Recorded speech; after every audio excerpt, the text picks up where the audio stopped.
ഈ രണ്ട് സമീപനങ്ങളെ കുറിച്ച് പറഞ്ഞല്ലോ. ഇപ്പം വ്യക്തിപരമായിട്ട് പറയുകയാണെന്ന് വെച്ചാൽ എനിക്ക് തീരെ ഇഷ്ടമില്ലാത്തൊരു ടീമാണ് ഓസ്ട്രേലിയ എന്ന് പറയുന്നത്. കാരണം ഇപ്പം വെസ്റ്റ് ഇൻഡീസിൻ്റെ ഒക്കെ കളി നോക്കും, ഇപ്പം തന്നെ നടന്നുകൊണ്ടിരിക്കുന്ന സീരീസ് നോക്കിയാൽ തന്നെ നമുക്കറിയാം കുറച്ചും കൂടി ഓർഗാനിക്കായ കുറച്ചും കൂടി ബ്യൂട്ടിയുള്ള കളി എന്ന് പറയുന്നത് വെസ്റ്റ് ഇൻഡീസിൻ്റെ. പക്ഷേ ഓസ്ട്രേലിയ എപ്പോഴും ഒരു ഫ്ലാറ്റ് ആയിട്ടുള്ള കളിയാണ്. അതേ സമീപനം എല്ലാ സ്ഥലത്തും കൊണ്ടുവരിക എന്നുള്ള ഗ്രെഗ് ചാപ്പലിനെ പറ്റിയുള്ള ഒരു ആരോപണം അതായിരുന്നല്ലോ. കാരണം ഒരു ഓസ്ട്രേലിയനായി ചെയ്യാനുള്ള ഒരു ശ്രമം, അത് എത്രമാത്രം ശരിയുണ്ടായില്ല ആരോപണത്തിൽ? അത് ശരിയാണ്. എന്താ വെച്ചാൽ ഞാൻ ഓസ്ട്രേലിയൻ വേയുടെ വലിയൊരു ഫാനാണ്. എന്താ വെച്ചാൽ അതിൽ ഇമോഷൻ ഇല്ല, നമുക്ക് ലോജിക്കായിട്ടാണ് നമ്മൾ പോകുന്നത് മുന്നോട്ട്.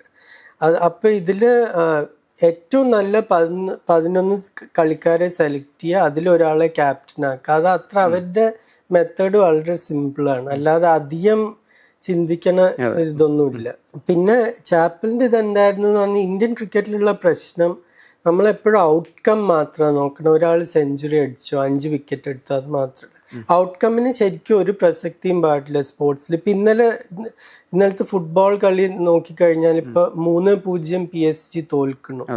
ആ റിസൾട്ടിന് ഒരു പ്രസക്തി ഇല്ല. ഇപ്പൊ ലൂയിസ് എൻറിക്ക് ആ കളി തിരിച്ച് നോക്കുമ്പോൾ അവര് നോക്കാൻ പോകുന്ന ആ പ്രോസസ്സിൽ നമ്മൾ എന്തൊക്കെ തെറ്റ് ചെയ്തു എന്ന് മാത്രമാണ്.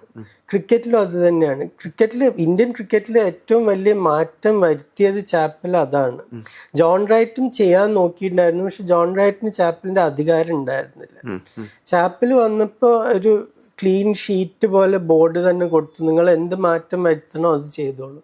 അപ്പൊ അത് കഴിഞ്ഞിട്ടുള്ള വന്ന ക്യാപ്റ്റൻസ്, ഇപ്പൊ ധോനി ആയാലും കോഹ്ലി ആയാലും, ഇവരൊക്കെ ആ പ്രോസസ്സിൽ വിശ്വസിക്കുന്ന ലീഡേഴ്സാണ്. ഇപ്പോൾ ശുഭ്മൻ ഗില്ലൊക്കെ ഇപ്പൊ ഇന്ന് ഉച്ചയ്ക്ക് ഇന്ത്യ ലോർഡ്സ് ടെസ്റ്റ് തോറ്റാലും അടുത്ത കളിക്ക് 5-6 മാറ്റങ്ങളൊന്നും ഉണ്ടാവില്ല. എന്ന് വെച്ചാൽ അവർക്ക് അറിയാം ഇത് നമ്മൾ ചെയ്യണ ഒരു പാതയിൽ കൂടി നമ്മൾ പോകുന്നു, അതിലെവിടെ തെറ്റ് പറ്റിയെന്ന് മാത്രം നോക്കുക, അല്ലാതെ എവിടെ എത്തിയെന്ന് നോക്കണേൽ അർത്ഥമില്ല. ഈ ഗ്രെഗ് ചാപ്പലുമായിട്ട് പിന്നീട് ബന്ധം തുടരുന്നുണ്ടോ ദിലീപ്? ഉണ്ട്. ഇപ്പൊ കുറച്ച് കൊല്ലമായിട്ട് അധികമില്ല. എന്ന് വെച്ചാൽ അദ്ദേഹം ഇപ്പൊ ക്രിക്കറ്റ് ആ സ്പേസിന്ന് കുറച്ച് മാറി നിൽക്കുകയാണ് കുറച്ച് കാലമായിട്ട്. പക്ഷെ Under-19 കോച്ചായിരുന്ന സമയത്തൊക്കെ ഒരു കാര്യം ഞാൻ പറയാം, ക്രിക്കറ്റിനെ പറ്റി ഇത്രയും വിവരമുള്ള വേറെ ഒരു മനുഷ്യനെ ഞാൻ എൻ്റെ ജീവിതത്തിൽ പരിചയപ്പെട്ടിട്ടില്ല.